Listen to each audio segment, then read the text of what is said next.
Buenas, en esta nueva disertación, en este diplomado en Ciencias Penales y Criminológicas, auspiciado por Rivera y Consultores y Asociados, quien les habla es el profesor Ángel Serpa Aponte, y hoy, en la medida de lo posible, trataremos de abordar el tema referido a la finalización de la fase preparatoria del proceso penal, es decir, los llamados actos conclusivos de la fase preparatoria en el proceso penal. Recordemos entonces que esta fase preparatoria comenzó de tres maneras, o pudo haber comenzado por el conocimiento flagrante de la comisión de un delito, lo que se denomina la flagrancia del sospechoso, que conlleva a su aprehensión y por lo tanto a su puesta en imputación ante el juez de control en la audiencia de imputación, pero también pudo haber sido conocido por el llamado conocimiento autónomo, la noticia criminis, el mal llamado conocimiento oficioso, porque en realidad no hay ninguna iniciativa que está asumiendo el juez para iniciar ese proceso. Y digamos, la tercera forma sería los llamados actos proformadores de la acción penal. La denuncia, la querella, siendo ambas admitidas, conlleva la necesidad de la imputación en sede fiscal. Ahora bien, dicha fase preparatoria no es infinita, es finita, tiene una duración bien precisa. La demarcación de lo que sirve la fase preparatoria está, y lo he repetido en otras oportunidades, como lo establece el artículo 262 del Código Orgánico, para encuentro de los elementos de convicción que le van a sustentar al fiscal del Ministerio Público su convencimiento, negativo y acusa. Positivo y acusa. Negativo, pues solicitará el sobreseimiento, o ni uno ni otro. Es decir, ni tiene un convencimiento negativo ni tiene un convencimiento positivo, y por lo tanto ese fiscal decreta el archivo fiscal. Entonces, vamos a volver a la manera como yo pretendo graficar este asunto a partir de esta lámina. ¿Okay? Esta lámina que nos habla de que nos estamos dirigiendo hacia el periodo intermedio. Hacia el periodo intermedio, porque obviamente cuando concluye la fase preparatoria, y si uno de los actos conclusivos de dicha fase preparatoria es la presentación de la acusación, conforme lo indica el 156 y el 309 del Código Orgánico, estamos iniciando la fase intermedia. Pero no nos vayamos todavía, no nos despidamos tanto de esa fase preparatoria. Y abordemos lo que ocurre en la llamada audiencia de imputación. Conforme a la sentencia 754 del 9 de diciembre de 2021 de la Sala Constitucional, la imputación conllevará un doble aspecto. Es decir, existe una especie de tres finalidades de la audiencia de imputación. La finalidad imputatoria propiamente dicha, que sería el señalamiento de la tan ahora muy usada expresión que se describe en el 126A, que es la llamada probabilidad objetiva de responsabilidad. Ese señalamiento, esa probabilidad objetiva de responsabilidad, cuidado con ella, porque cuidado si al tú leer eso de objetiva, a lo mejor supones que estamos en presencia de una, es decir, lo que se llama la responsabilidad objetiva, y ello lo niega tanto el Código Penal como el Código Orgánico Procesal Penal. El Código Penal porque el Código Penal establece en el artículo 61 del mismo que el aspecto subjetivo es importante, es decir, la demostración de la intención, de la conciencia, de la voluntad a los efectos de establecer una responsabilidad penal. Esa responsabilidad penal se sustenta en la demostración del aspecto objetivo del delito, que es la causación, esa relación de causa-efecto que le es atribuible a alguien que realiza el verbo rector del tipo y que trae como consecuencia la aflicción de un determinado bien jurídico, el resultado antijurídico. Pero tan importante es la demostración del aspecto objetivo que como la demostración del aspecto subjetivo. Entonces, cuidado, si como en el 126A del COP se habla de probabilidad objetiva de responsabilidad, vayas a entender que se trata exclusivamente del establecimiento de la responsabilidad objetiva. Eso en Venezuela y casi toda la parte del mundo, cogitatione in nemum partitur es decir, el pensamiento no delinque, pero por otra parte, el realizar una conducta sin que se demuestra la querencia, o sea, con respecto al hecho, tampoco otorga responsabilidad. Aquella famosa expresión de hacer sin querer, de igual forma que el querer sin hacer, de ninguna de las dos maneras se atribuye una responsabilidad. Entonces, lo primero sería la finalidad imputatoria, ese señalamiento de elementos de convicción que conduzcan a imputarle a alguien la comisión de un hecho. Hasta el cansancio digo acá ante ustedes que a mí me gusta mucho una sentencia de la Corte Suprema de Costa Rica en donde habla de que la imputación implica incriminación e intimación. Incriminación, señalamiento del hecho, en concreto, el cuento hay que echarse, es decir, vuelvo yo con el consabido ejemplo, la buseta marca Incaba, placa ABD 380, se encontraba parado frente al semáforo, contiguo a la Plaza Miranda, en la avenida Baral, en sentido norte-sur, frente a la Unidex, y allí se encontraba conducida por el Saime, perdón, Unidex, eso pasó a la historia, el Saime. Se encontraba frente al Saime y se encontraba conducida por el ciudadano Rigoberto Enríquez, y el colector del pasaje era su hijo Humberto Enríquez. Cuando de repente introdujo su mano en la buseta, el ciudadano Juan González tomó el importe del pasaje y emprendió veloz huida. Emprendió veloz huida, siendo detenido en las proximidades de la esquina de Angelito, es decir, 3 cuadras más allá, por los policías nacionales bolivarianos Heriberto Maduro y Rafael Rosales, quienes le encontraron el importe del pasaje que minutos antes se había apoderado de la unidad. Ese es el hecho por el cual se imputaron. Ahora también es importante que se incrimine la calificación jurídica.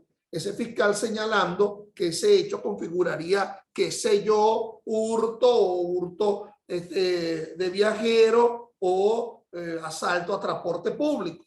Entonces, el hecho que sería la quaestio facti y la calificación jurídica que sería la quaestio iuris. Pero también el otro elemento es la intimación, es decir, la declaración, los elementos de convicción que van a sustentar esa imputación.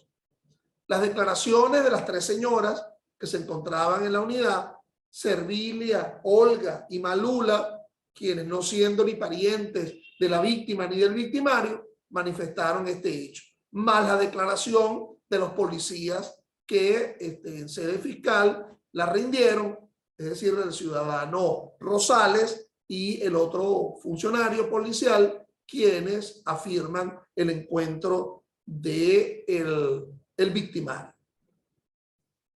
Incriminación, señalamiento del hecho y calificación jurídica e intimación, los elementos de convicción. Esta sería la primera finalidad, pero nota lo siguiente. La audiencia de imputación no es solamente una audiencia de imputación, puesto que también funciona como una audiencia de defensa.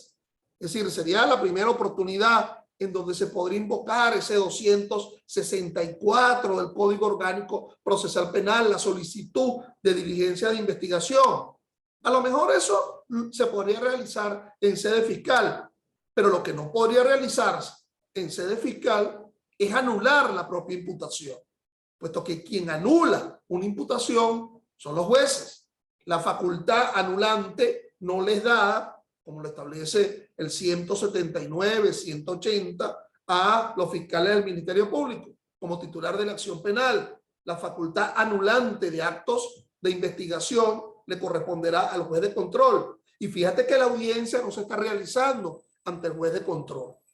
Por otra parte, estamos hablando de la finalidad imputatoria de la audiencia, pero también se podría hablar de una finalidad coercitiva de la audiencia. No confundir imputación con coerción, aunque una coerción implicaría una imputación material, siendo que una coerción sin que un fiscal haya asumido la imputación formal configuraría una imputación material. Entonces, ¿dónde a la gente le dictan medidas de coerción personal? Pero bueno, en un tribunal. Allí está dada la atribución que tiene el Ministerio Público de solicitar medidas de coerción. Está presente en el artículo 111, numeral 7 del Código Orgánico Procesal Penal, pero lo tiene que hacer es en sede judicial, porque las medidas de coerción privativas o cautelares sustitutivas, ambas son audita alteram par, no inaudita alteram par. Existen unas medidas de aseguramiento que podrían ser inaudita alteram par, es decir, sin audiencia, como por ejemplo la solicitud de una orden de aprehensión. Ella podría dictarle al juez de control inaudita alteram par a pretensión, a solicitud del fiscal del Ministerio Público. Entonces, si ese fiscal pretende una coerción, entonces tendrá que realizar su imputación en sede fiscal y tendrá que solicitarle al juez de control una audiencia a los efectos del dictado de una coerción personal. Tú dirás, bueno, ¿y por qué no despachamos las dos cosas de una vez y la hacemos ante el juez de control? Bueno, si no se ha hecho la imputación en sede fiscal, digamos la oportunidad la pintan calva para que la hagamos ante el juez de control. Soy de los que cree, inclusive, tema que se me acaba de ocurrir en este mismo momento, que el fiscal del Ministerio Público, no renunciando a su facultad imputatoria en sede fiscal, pudiera optar por solicitar la imputación en sede judicial a pedimento del propio fiscal. Total, si se puede realizar en los delitos menos graves, como habla el 356, habla de audiencia de imputación. Oye, ¿por qué no podría realizarse en un delito grave? Entonces, el fiscal prescindir de hacer la imputación en sede fiscal y hacerla en sede jurisdiccional. Y así concede dos efectos. Uno, si él quiere solicitar la coerción, hacerlo en sede judicial. Y dos, posibilitar que la defensa asume los actos de defensa en sede judicial. Tú dirás, bueno, pero lo más garantista sería hacerlo en sede fiscal, porque en sede fiscal no se dictaría una privativa, una coerción. El que va a sede fiscal entra y sale por su propio medio. Si a la gente no la dejan presa en sede fiscal, la gente la coerciona en sede judicial. Si ese es el criterio, no hacerlo así, porque es mucho más garantista en sede fiscal, te devuelvo la pregunta.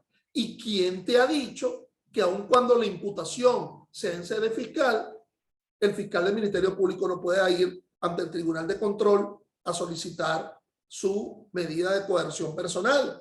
privativa o cautelar sustitutiva. Entonces,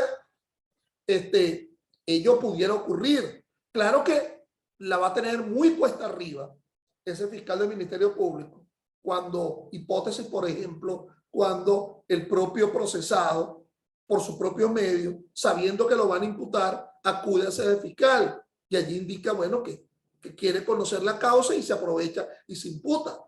Tanto no se ha abstraído del proceso que ha acudido a sede fiscal o inclusive haciéndole frente a una notificación para que acuda a sede fiscal que le lleva un órgano policial. Porque cuando hablamos de notificación no estamos hablando de aprehensión, porque para poder hablar de aprehensión, las dos circunstancias que limitarían la inviolabilidad de la libertad es que existe una previa orden judicial o que alguien haya sido encontrado en la comisión flagrante de un hecho ilícito. Y aquí no es el caso, porque el fiscal ha investigado un hecho de la cual no hubo una aprehensión flagrante. Se conocen las resultas del delito e investigó a los efectos de la imputación. Así, mis estimados, esa audiencia que se realizaría en sede judicial a los fines del dictado de la coerción y a los fines procedimental tienen esas otras dos finalidades. Si es que la imputación se realizó en sede fiscal, restarían esas otras dos posibilidades.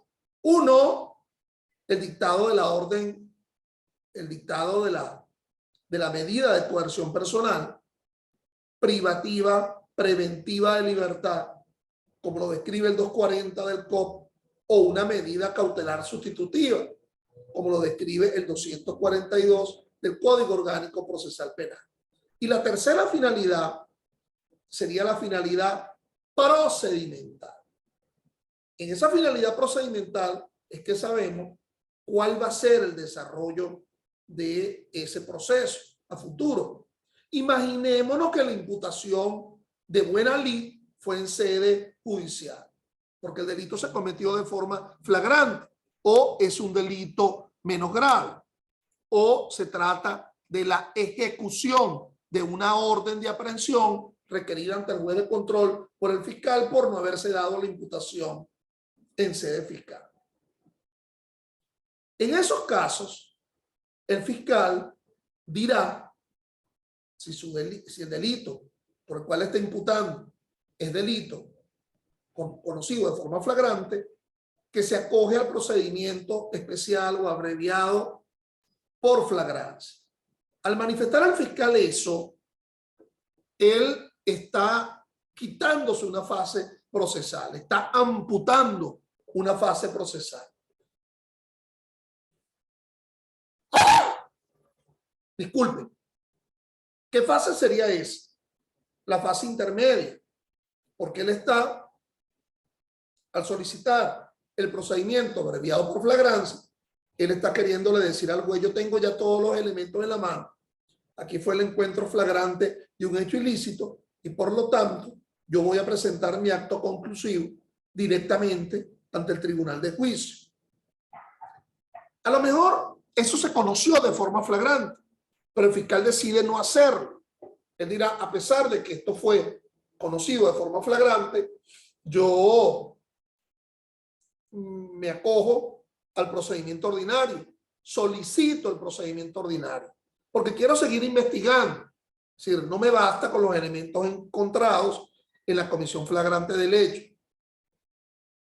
Mal podría el juez imponerle al fiscal que califique el procedimiento abreviado y diciéndole: mira, vale, esto se inició por flagrancia, por lo tanto, tú como titular de la acción penal debes solicitar el procedimiento abreviado. No, pues él como titular de la acción penal, 285, 3 y 4 de la Constitución, hacer constar los hechos y circunstancias, 111 del COP, 11 del propio COP.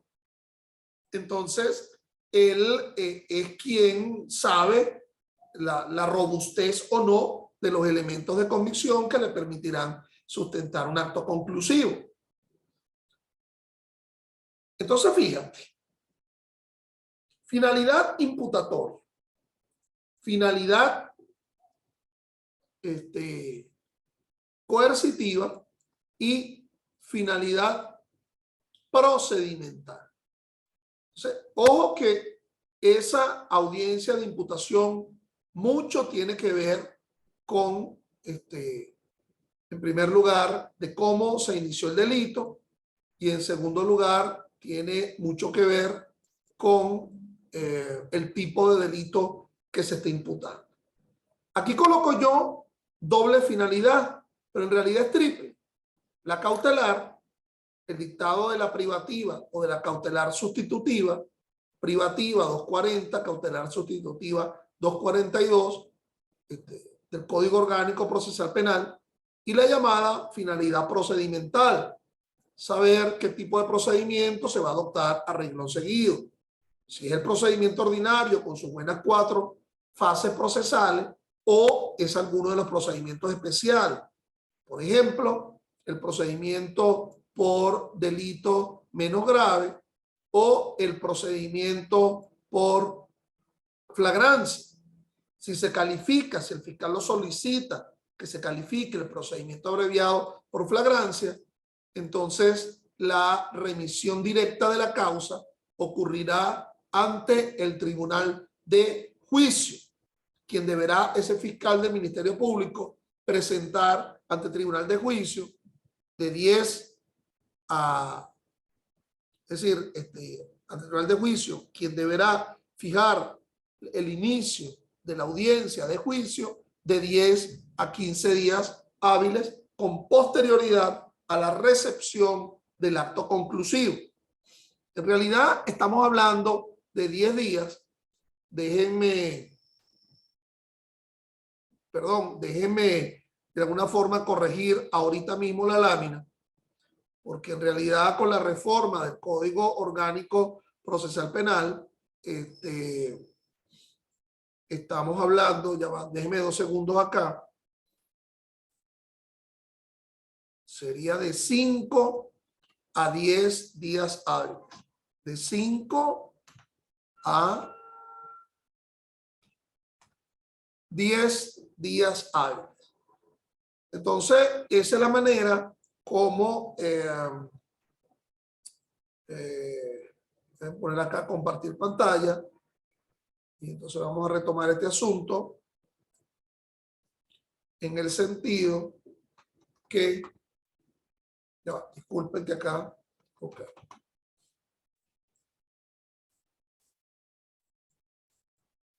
Vuelvo con la explicación.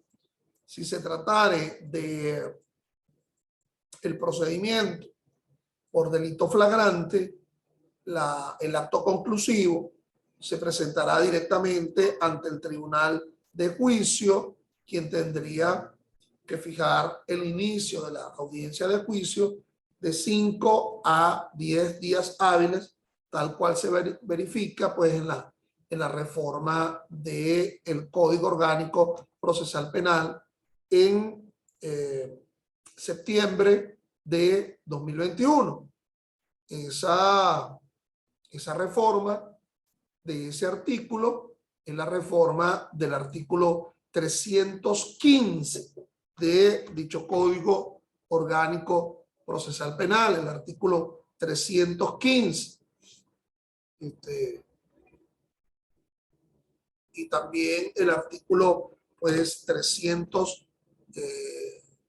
sino claro, el 315 del Código Orgánico Procesal Penal. Bueno, entonces, a ver, esa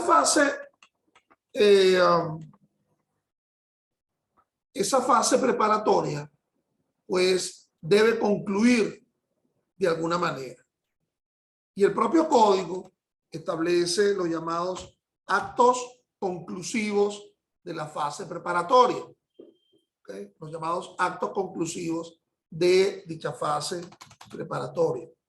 Déjenme chequear aquí en algo, ya va, 2 segundos por favor. En lo que atañe a la flagrancia, vamos aquí a revisar algo, 2 segundos. Perfecto. Entonces, tres son las formas como el Código Orgánico Procesal Penal establece la finalización de la fase preparatoria del proceso penal venezolano. ¿Ok?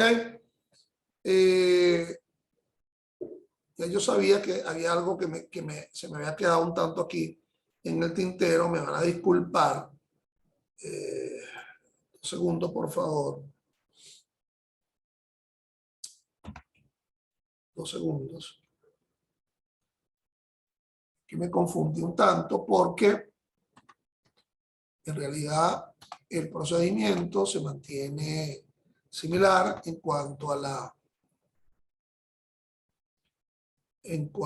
a la fijación del inicio del juicio oral y público, si se califica el procedimiento abreviado por flagrancia, porque en realidad lo que sufrió reforma no fue el artículo 371, sino el artículo 325 del Código Orgánico Procesal Penal, y por lo tanto, me van a disculpar, se sigue manteniendo, como lo establecía yo originalmente en la gráfica, de 10 a 15 días la presentación del acto conclusivo directamente ante el tribunal de juicio.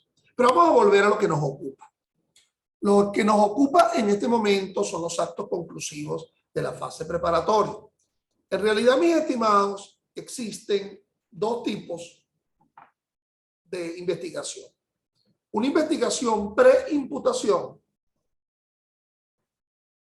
que como el nombre lo indica, es anterior a la propia imputación.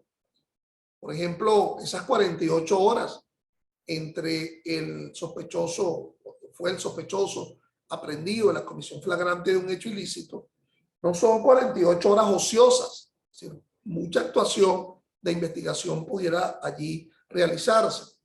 Pero también nos vamos a encontrar con una investigación post-imputación. Es decir, la imputación que ha ocurrido, la investigación que ha ocurrido posterior a la imputación. Muchos elementos pueden estar allí presentes. Por ejemplo, la audiencia de prueba anticipada, artículo 289 del Código Orgánico Procesal Penal. Es un acto de obtención de investigación, pero obviamente su resultado también se configura en un acto de prueba. Si el resultado es fructuoso y por lo tanto se oferta la prueba a nivel de la acusación. Muchas otras diligencias de investigación, autopsia, reconocimiento en rueda, puede ocurrir la reconstrucción de los hechos, pudiera ocurrir perfectamente experticias de funcionamiento, experticias de trayectoria, todo el abanico criminalístico que se asume, que se evidencia en nuestro propio Código Orgánico Procesal Penal a partir de los artículos 186 y siguientes de dicho código. Lo importante entonces es que tres son los actos conclusivos de dicha fase preparatoria. En uno se evidencia un conocimiento positivo y el fiscal acusa. En otro se evidencia un convencimiento negativo y el fiscal solicita el sobreseimiento. Y en el tercero se evidencia una ausencia de convencimiento en este momento, ni para ti ni para mí. Todavía no ostento un convencimiento positivo porque no acuso, ni todavía ostento un convencimiento negativo porque no solicito el sobreseimiento, sino que tengo una ausencia coyuntural de convencimiento porque hay una prueba o 2 o 3 pruebas que son definitorias para ostentar un convencimiento, pero que ahorita coyunturalmente no las tengo. Es decir, sé de su existencia, pero en este momento no la tengo y hay una probabilidad de poderla obtener. Oye, pero eso está muy bien explicado en una clase virtual, pero mientras tanto el procesado privado de su libertad o sometido a una medida cautelar sustitutiva, imputado por un delito, precisamente. Ante una circunstancia como esta, es lo que describe el artículo 297 del Código Orgánico Procesal Penal como el archivo fiscal. El fiscal archiva la causa, decide archivar la causa, porque tiene la imposibilidad temporal, coyuntural, de conseguir dicho elemento de convicción. Pero hay una probabilidad de obtener. ¿Cuál es el efecto del decreto de archivo fiscal? Cuando el fiscal decreta el archivo fiscal, los efectos se verifican en el 297 del COP, cesa la imputación y cesa la coerción. ¿Ok? Cesa la condición de imputado y cesa la coerción, la condición de coercionado, aún en una privativa o aún bajo una medida cautelar sustitutiva. Ese es el efecto que se verifica con la imputación. Pero vamos, mira lo que tiene el fiscal en la mano. Una llave con la cual puede abrir ese archivo, sacar la causa, y en la otra mano pues tendrá un plumero en la cual desempolvará, ¿cómo se llama? Le quita el polvo pues a ese expediente. Es decir, no es que cesa la posibilidad de seguir investigando, pudiera hacerlo. El procesado pudiera alegrarse por un decreto de archivo fiscal, porque a fin de cuentas lo peor hubiese sido que hubiese sido acusado, pero es una alegría momentánea, puesto que ese decreto pudiera mutar a una acusación, pero también pudiera mutar a una solicitud de sobreseimiento. Y tú dirás, ¿hasta cuándo se va a mantener esa espada de Damocles que penda la posibilidad de otro acto conclusivo? Bueno, la prescripción. La prescripción es el límite a partir del cual se podrá saber. Vamos a dejarlo hasta acá, aprovechando este minutico que queda, a ver si hay alguna pregunta de parte de los intervinientes que se encuentran por acá.